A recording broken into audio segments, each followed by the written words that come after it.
It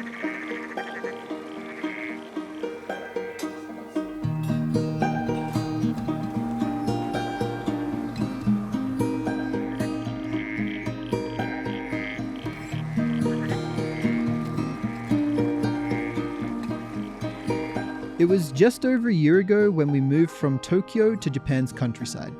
The prices of some daily items don't really change across Japan, but some other living expenses have changed with our move. So join us for a normal week in our life, seeing how much it costs us to live in countryside Japan.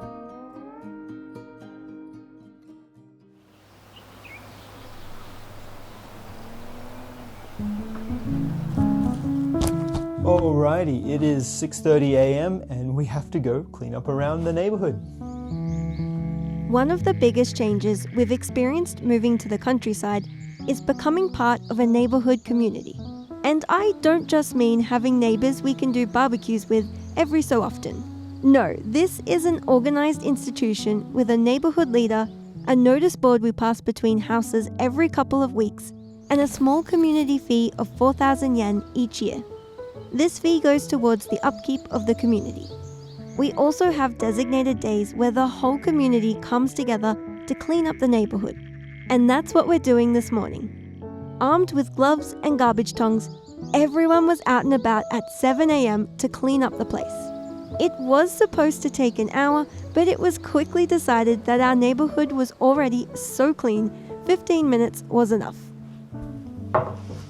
To be honest, when I first saw the notice about the cleanup, I was like, oh my gosh, 7 a.m. on a Sunday morning. That's a little bit early. But it turned out to be quite a nice thing. It was a really nice community feeling to it. You had, everyone from the young kids running around with their plastic bags trying to find the rubbish to the ba-chans and ji-chans, the elderly, everyone pitching in. So it was really actually quite a nice sense of community. Of course, the other big thing that changed with our move was the cost of rent. For our 3-bedroom house, we pay around 41,000 yen per week. Now this is definitely on the higher side for a place in the countryside and even for our town, which is conveniently on the Shinkansen line. But one of our top criteria when looking for a rental was a newer home with good insulation, as it gets pretty cold here in winter. So that's how we ended up in this newly built house. We also, of course, have the usual utility expenses and internet bill. Our final task for Sunday before we can relax is grocery shopping. There's not really much difference between the prices at supermarkets here and in Tokyo, except for fruit and vegetables, which are a little bit cheaper. If we want to get fresh produce for even lower prices, then we can go visit one of the markets around town that sell direct from local farms. But today we're just sticking with the supermarket.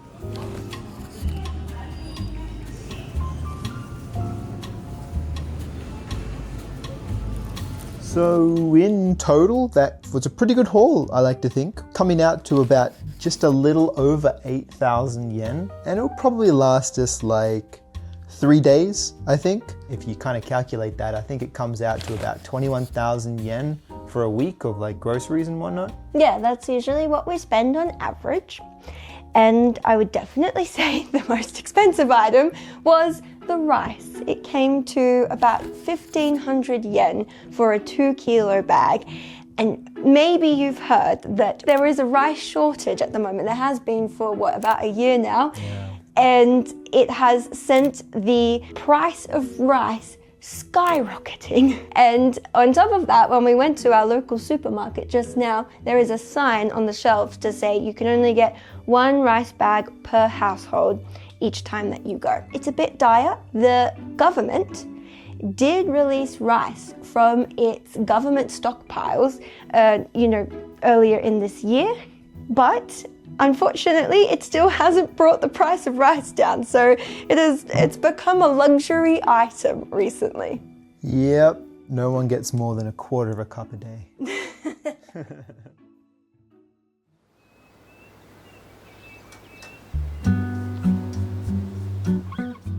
Monday brings the start of the working week.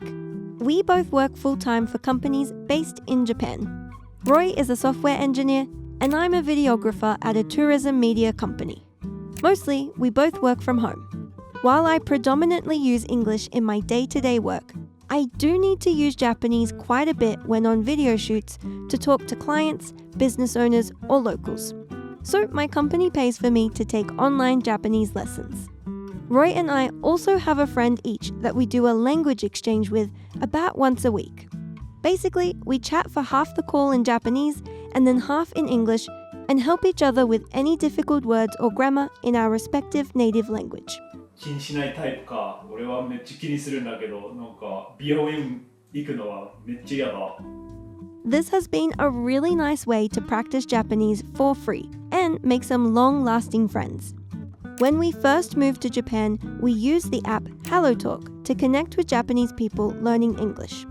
Honestly, it was a lot of work to find people who we connected with on the app. But it really paid off because 5 years later, we still have those same friends.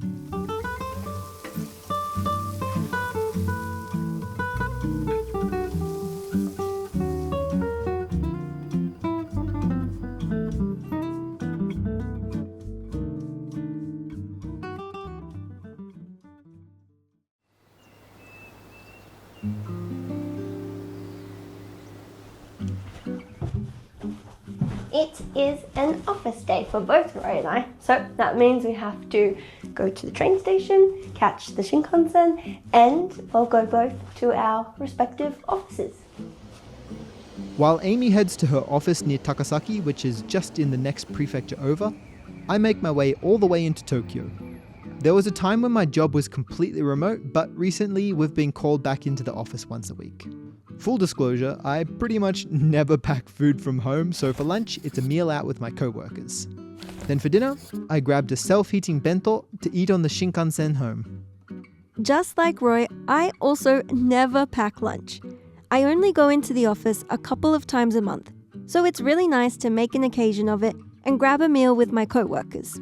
Plus, because our office is kind of in the countryside, the prices are really cheap. I got this ginormous bowl of udon and tempura for just 850 yen. Also, commuting expenses are usually covered in Japan, so I don't need to worry about the cost of going to and from the office. After getting home from work, we went bouldering. We always grab a pass that covers 10 visits, so it makes it a little bit cheaper, but this is still probably our most expensive hobby. It's incredibly worth it though. We get exercise, we've found such a great community, and on Tuesdays, the gym owner holds a session where he coaches anyone who wants to join through some courses.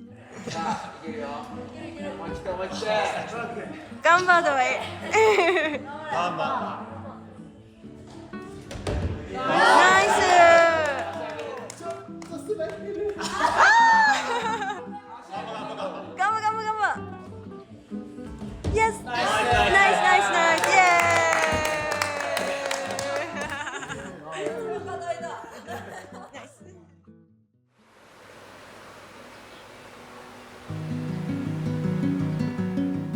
Wednesday and Thursday were ordinary days. We ate at home, we worked, and in the evenings we went for walks around the neighborhood, appreciating the beautiful and mild June weather before it gets super hot. And we were waiting for a very special day to come tomorrow.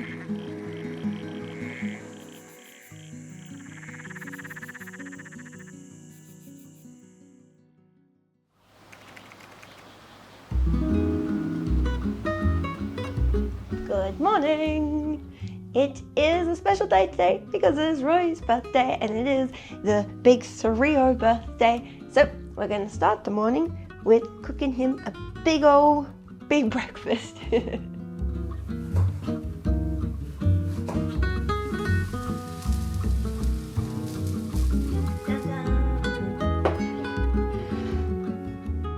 The birthday breakfast was delicious, but it was back to the normal grind for the rest of the day.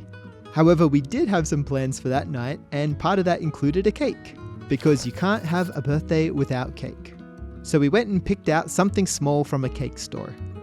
I had been eyeing off this soup pasta restaurant for a long time. It sounds kind of weird, I know, but I was super interested in it, so we went there for dinner.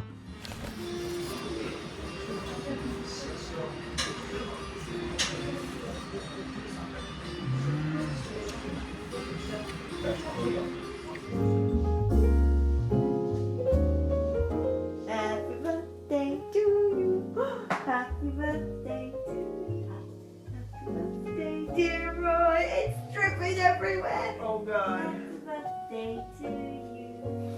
Hip hip hooray, hip hip hooray, hip hip hooray. I should blow it out before Blow it it out, kicks blow it out, blow it out. It's the wrong way. Oops.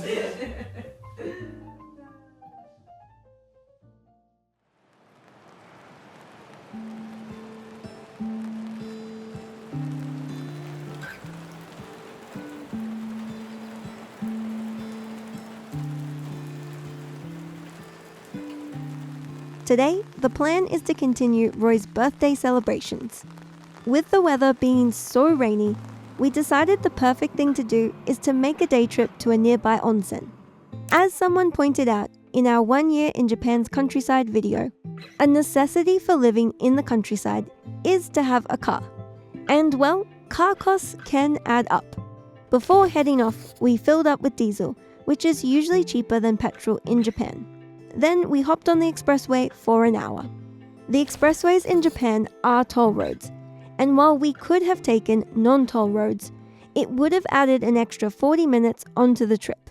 When traveling around in Japan, it's fairly obvious when you're here that the cars are a lot smaller compared to other countries, or particularly compared to Western countries. So there are these kind of cars called care cars. It's a type which is smaller, the engine is smaller, and if you have that kind of car, it is a lot cheaper all around. However, we don't have that kind of car. As you can see, we have a campervan, and it is a lot more expensive. So things like registration, which we have to do every couple of years, things like our car insurance, and also a weight tax that we have to pay every year. These are all a lot more expensive because campervans in Japan are classed as a different kind of vehicle to a normal car. So yeah, it's more expensive for us to have it. But honestly, we would not change it at all because the flexibility that the campervan gives us is just amazing. We, work our full-time jobs during the week. We don't really have much time to plan, but we can just hop in the campervan on the weekend and go out, travel, film a YouTube video, and it's very flexible. It's free for us to stay in it. We don't have to book and pay for hotels. The onsen we chose is a relaxation paradise with, of course, hot spring baths, but also a restaurant, massage area, and reading nook. Things like food, drink, and massages are an extra cost, which is added onto a wristband you wear throughout your stay. Then after a few super relaxing hours, we simply paid at the machines before leaving. I'd be very interested to know how these living costs in Japan's countryside compared to your part of the world. Thanks for joining us this week, and we'll see you in the next video.